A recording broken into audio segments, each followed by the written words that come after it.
Hey guys, welcome to the Massive Iron Channel. I'm Steve Shaw, editorial director at tigerfitness.com and Muscle and Brawn Nutrition CEO. I want to talk about knee wraps and wrist wraps. Why I chose to make the jump after 20 years to wearing knee wraps and wrist wraps, when you should consider making the jump, and what possible downsides there are once you wear knee and wrist wraps if you try to go back to raw training. Now, I didn't use any knee wraps or wrist wraps for about the first 21 years of my training. In fact, I really didn't know they existed. I trained raw. I just went in and squatted and benched and dealt with things.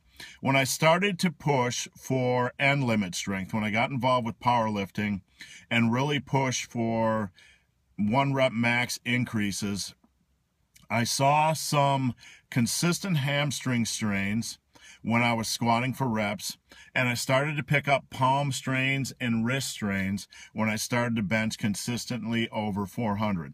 Now, what I did was I tried wrist wraps and knee wraps. I needed some kind of support. When the weight gets really heavy and you start to pick up strains in the hamstrings or around the quads or knees or wrists or palms, then it might be time to experiment with wraps. Now, they're not for everybody.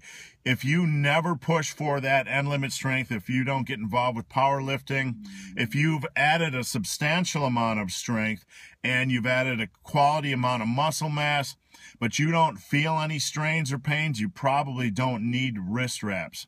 But if you're making that jump from late intermediate lifter to someone who or intermediate lifter to someone who wants to get involved with powerlifting and wants to start doing heavy sets, then you probably need to consider the reality that you may need to use wraps.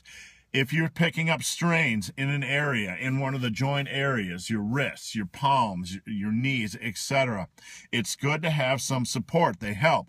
Once I made the jump to wrist wraps and knee wraps, the amount of strains I picked up were extremely minimal. I used to get hamstring strains every workout, every other workout, just from the reps, even though I was constantly working on form. The weight was so heavy, it was just punishing, and it was exposing some weaknesses. Same with wrist wraps. I'd always walk away when I was working from 400 to 500 pound bench, and yes, that was with a slingshot and chains. I would always walk away with palm strains and wrist strains just because there was a lack of support. There was some kind of a weakness in that area that even after 22, 23 years was still there. Now, with all this said, if you make the jump, if you're exploring making the jump to knee wraps and wrist wraps, there are some downsides. If you're going to make the jump and make the commitment to knee wraps and wrist wraps, understand that support might weaken some of those areas if you take the wraps off.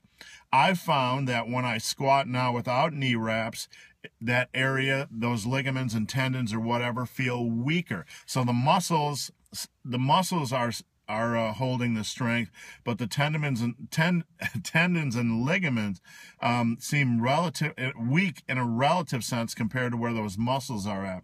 So if you make the jump to knee wraps and wrist wraps, just be prepared that if you reach a point where you decide they aren't for you and you want to unravel and go back to raw lifting, you're going to have to start a little bit lighter with weight just to feel things out and to build up some strength again, build up some confidence, make sure things are okay.